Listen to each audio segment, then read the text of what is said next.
Bonjour et bienvenue dans cette nouvelle vidéo de la série sur TypeScript.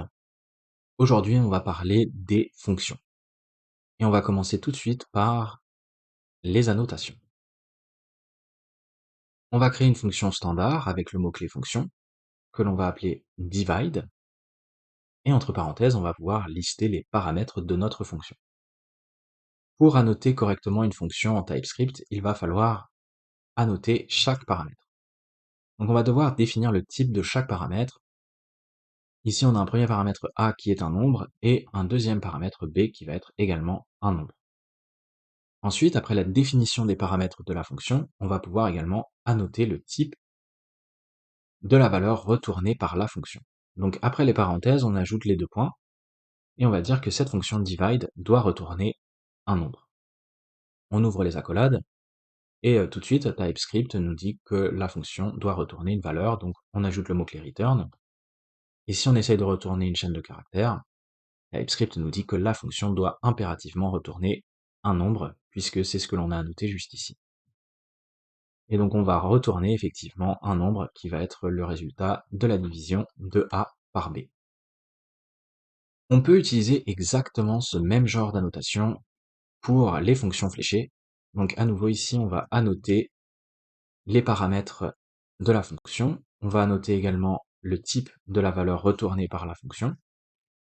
On utilise la flèche et on va retourner un nombre qui va être A moins B. Pour ce qui est de l'inférence, on va voir que TypeScript ne va être capable que d'inférer partiellement le type d'une fonction. Donc si on laisse ici TypeScript inférer, on voit que tout de suite on a un problème. On a une erreur au niveau des paramètres. TypeScript nous dit que les paramètres sont implicitement de n'importe quel type.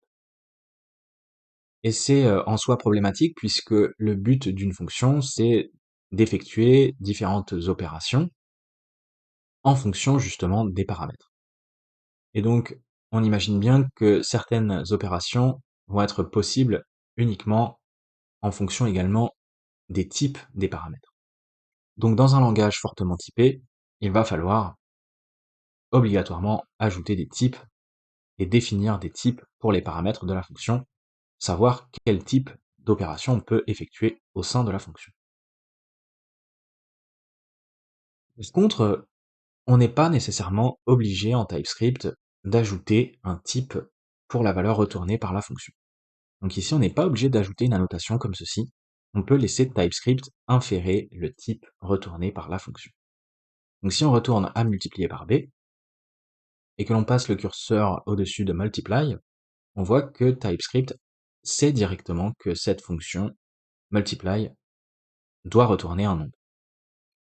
Pareil, si on stocke cette valeur dans une variable et que l'on retourne cette fois-ci une chaîne de caractères, si on repasse le curseur au-dessus, on voit que cette fois-ci TypeScript sait directement que la fonction doit retourner cette fois-ci une chaîne de caractères. Donc on n'est pas obligé d'ajouter une annotation pour le type de la valeur retournée, on peut utiliser l'inférence, mais c'est fortement déconseillé. Dans la pratique, dans la plupart des codes TypeScript, on va systématiquement ajouter une annotation pour le type retourné. Ça va permettre, au moment de la définition de la fonction, de savoir quel type on va devoir retourner par notre fonction. Donc ça va aider le développeur à éviter de faire des erreurs. Dès le départ, on sait que on doit retourner un nombre et donc au moment de la définition de la fonction, eh bien, on va éviter l'erreur ici et retourner, comme on l'a indiqué, un nombre. On peut également utiliser les alias, dont on a parlé dans la vidéo précédente. On va définir un alias que l'on va appeler mathFonction. Et ici, on va avoir un type de fonction qui va retourner un nombre. Et donc, comme on a défini un alias, on va pouvoir l'utiliser ici à la place des annotations complètes. Donc, on va pouvoir annoter la variable multiply et on va dire que cette variable multiply est de type mathFonction. Pareil, ici, on peut se débarrasser de la notation complète. On enlève la notation du retour et la notation des paramètres. Et on va dire que la variable sub est de type mathFunction. Alors notez également que on peut tout à fait passer la notation complète à ce niveau. Donc après le nom de la variable, on ajoute les 2 points et on peut avoir une annotation complète ici. Donc c'est quelque chose d'assez rare. Pour les annotations complètes sur les fonctions, on va préférer plutôt cette manière de faire, c'est-à-dire une annotation pour chaque paramètre et une annotation pour la valeur retournée. Mais en soi, il est possible d'avoir une annotation complète ici, au niveau de la variable, et ensuite après le signe égal, la définition de la fonction.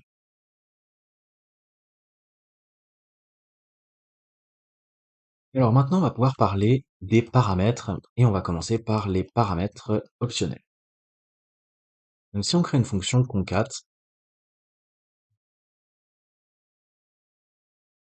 on peut tout à fait renseigner des paramètres optionnels.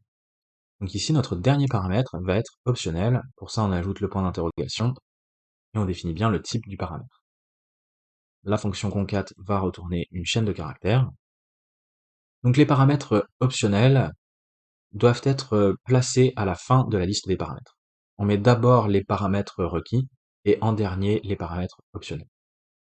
Et ici, comme on a un paramètre optionnel, eh bien, il va falloir utiliser une garde.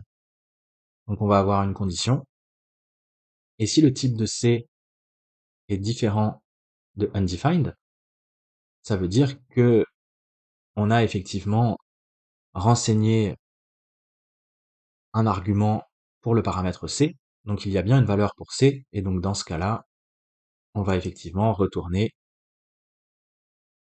A plus un espace, plus B, plus un espace, plus C.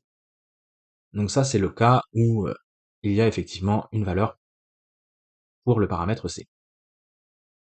Autrement, si aucun argument n'a été passé pour C, eh bien, on va se contenter de retourner A plus B. Alors on peut tester cette fonction concat. Ici, on va d'abord tester avec seulement 2 arguments, puisque le paramètre C est optionnel. Et on va la tester à nouveau, cette fois-ci avec les 3 arguments. On lance le script.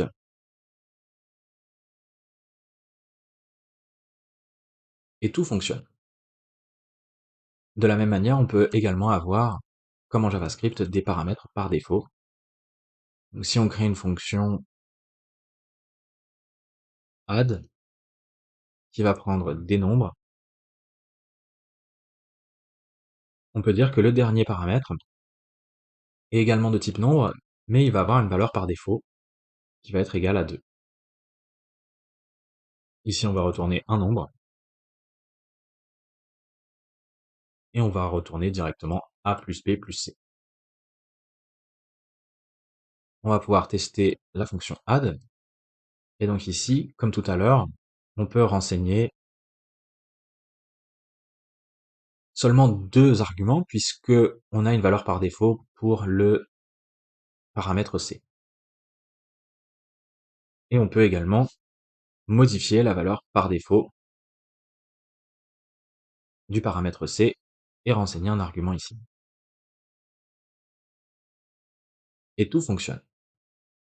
On a également la possibilité, comme en JavaScript, d'utiliser les paramètres REST. Donc ici, si on crée une liste, ou plutôt une fonction qu'on va appeler greet, et ici on va avoir par exemple un premier paramètre avec un nom, qui va être un mot de salutation, donc une chaîne de caractères, et ensuite on va avoir un nombre indéfini d'arguments. Donc on utilise le paramètre REST, et au niveau de la notation, on va vouloir que ces arguments soient des chaînes de caractères, mais comme il s'agit d'un nombre indéfini, c'est considéré comme un tableau. Donc on a au final un tableau de chaînes de caractères pour la liste indéfinie d'arguments. Et donc ici, on va pouvoir retourner Donc on va utiliser notre mot de salutation, et ensuite, on va prendre la liste des arguments, et on va les joindre en utilisant l'espace. Et donc on peut utiliser notre fonction.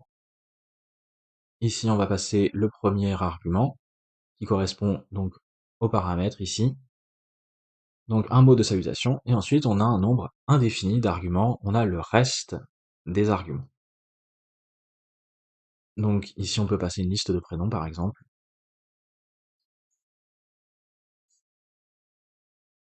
comme ceci. On relance le script, et tout fonctionne.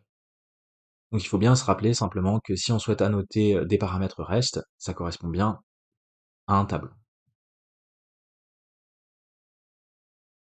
Ensuite, eh bien, on va pouvoir maintenant parler des types retournés par les fonctions. D'ailleurs ici il manque la notation. Donc pour éviter les erreurs, on va ajouter la notation et dire que l'on retourne bien une chaîne de caractères.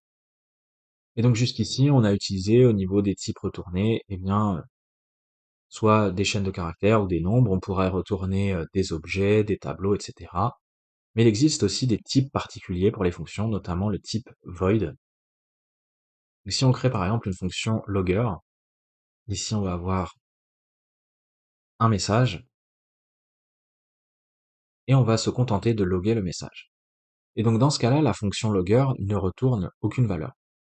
Et donc on le voit au niveau de l'inférence, TypeScript nous dit que on retourne void. Donc c'est la notation que l'on va pouvoir utiliser lorsque l'on a des fonctions qui ne retournent rien. Pareil, un autre type que l'on peut rencontrer au niveau du retour des fonctions, c'est le type never. Si on crée une fonction qui génère une boucle infinie,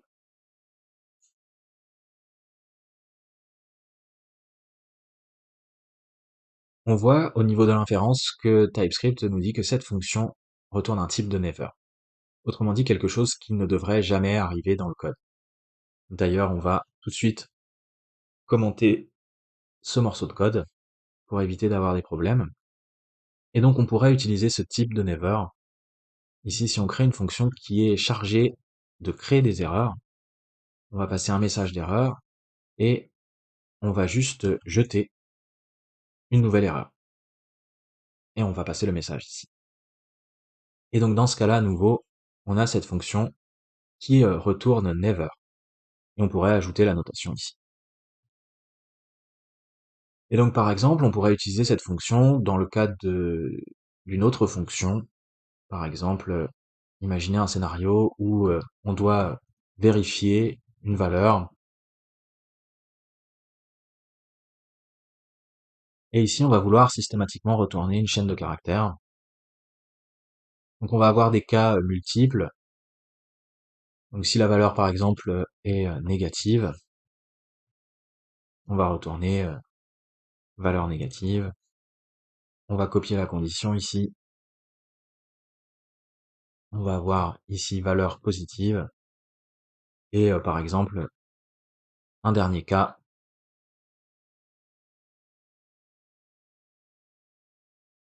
valeur plus grande que 10. Donc ici, on a un scénario que l'on peut rencontrer avec différents cas, sauf qu'on a un problème puisqu'on est obligé de retourner une chaîne de caractères. Et nous, dans ce cas-là, on pourrait effectivement retourner à la fin une chaîne de caractères, mais ce que l'on pourrait également faire, c'est utiliser notre erreur ici, et donc dans ce cas-là, on va retourner seulement notre erreur, donc on va créer une erreur avec la fonction, et ici, au niveau du message, on va dire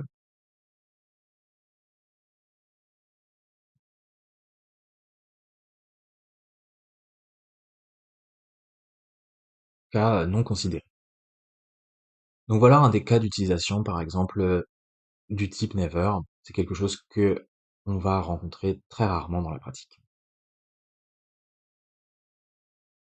Autrement, on peut également avoir des paramètres qui vont être des callbacks. Donc si par exemple on a une fonction qui va modifier un tableau. Ici, en premier paramètre, on va avoir le tableau à modifier, qui va être un tableau de nombres. Et en deuxième paramètre, on va avoir la fonction callback. Et donc ici, on va pouvoir ajouter la notation pour la fonction callback. Cette fonction va prendre un nombre, et elle va retourner également un nombre. Et donc maintenant, on va pouvoir annoter notre fonction arrayMutate, et on va dire que cette fonction, puisque son but c'est de modifier un tableau de nombres, eh bien on va bien retourner un tableau de nombres. Et ici, on va prendre notre tableau de départ. On va d'ailleurs retourner ici. On va prendre le tableau de départ, et on va utiliser la méthode map. Et ici, on va pouvoir passer notre fonction callback. Et maintenant, on pourrait tester notre fonction. Donc, en premier paramètre, on va renseigner un tableau que l'on va vouloir modifier avec le callback.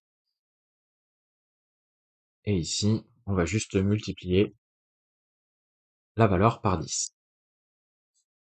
On relance, et tout fonctionne. On peut également utiliser les promesses. On va créer une nouvelle fonction. Ici, on va prendre un nom d'utilisateur. Et cette fonction va retourner une promesse. Donc comme pour les tableaux, il va falloir préciser le type de promesse, et on va pouvoir préciser le type de la valeur qui va être résolue par la promesse. Donc ici, on va résoudre une chaîne de caractères.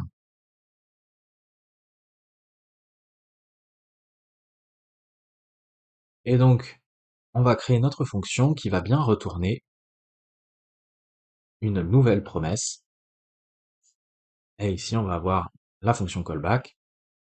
Et on peut passer la fonction resolve, que l'on va pouvoir annoter, et la valeur va être effectivement une chaîne de caractères. La méthode resolve en elle-même ne va rien retourner. Et ici, pour simuler, par exemple, une tâche asynchrone, on va utiliser un timeout, et on va résoudre. Et ici, au niveau de la valeur, on va passer le nom. Et donc, on peut utiliser cette fonction. Ici, on va passer un nom.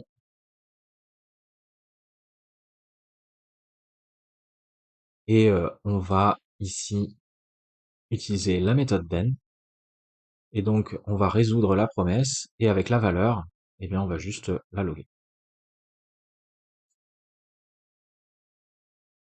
Donc si la promesse est résolue, on va loguer la valeur dans la console. On lance le script, et dès que la promesse est résolue, on a bien le nom qui s'affiche. Donc voilà pour les annotations des promesses. Ensuite, eh bien, on pourrait également utiliser des fonctions query comme en JavaScript, tout à fait possible en TypeScript. Par exemple, on va créer une fonction ici qui va prendre un nombre, et on va avoir une structure de fonction query, donc on va retourner une fonction anonyme avec un paramètre qui va être également un nombre, et dans cette fonction, on va retourner A plus B. Et donc grâce à cette structure de fonction query, on va pouvoir créer une nouvelle fonction partielle, et ici on va invoquer notre fonction adder, et donc on va ajouter ici systématiquement 10. Et donc maintenant on a notre fonction partielle, et on va pouvoir ici loguer, et on pourrait ajouter par exemple 2, 3 et 4. On relance le script, et tout fonctionne, on a bien 12, 13, 14. Et donc au niveau du type retourné pour cette fonction, on a quelque chose d'assez complexe, on pourrait définir un type. Donc si on reprend ici, on a bien une fonction avec un premier paramètre qui retourne une fonction avec un deuxième paramètre, et en définitive, on retourne bien un nombre.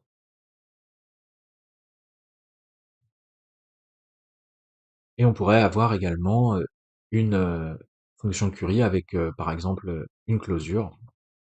Donc on va pouvoir utiliser les closures exactement de la même manière qu'en JavaScript. Si on reprend l'exemple que l'on avait utilisé dans la série sur JavaScript, on avait créé une fonction comme ceci, avec une valeur initiale, qui était un nombre, et ensuite on avait créé une closure, donc on utilise une variable à la portée locale, qui va servir de variable privée, puisqu'elle va être accessible directement dans la fonction anonyme qui va être retournée ici. Et donc avec cette variable privée, eh bien on va pouvoir, à chaque fois que l'on va invoquer la fonction anonyme, eh bien, par exemple, décrémenter la valeur par 10. Et ensuite, on pourrait avoir ici une condition. Donc si la valeur est plus grande que 0, on va loguer un message. On va dire il vous reste la valeur. Autrement, on va dire votre compte est vide. Et donc maintenant, on peut utiliser cette closure. Donc on va créer une nouvelle fonction, et ici, on va initialiser avec une valeur, on va mettre 30. Et donc si on utilise la fonction charge, et que l'on l'utilise 3 fois, on devrait arriver avec un compte vide. On relance le script, et c'est bien ce qui se passe ici. Tout ça pour dire que tous les mécanismes que l'on utilise en JavaScript avec les fonctions, les closures, les décorateurs, etc., tout ça est possible en TypeScript. Et voilà, sur ce, on va terminer la vidéo ici. Donc j'espère que ça vous aura plu. N'hésitez pas à me dire ce que vous en pensez dans les commentaires, et dans la prochaine vidéo, on parlera de l'overloading.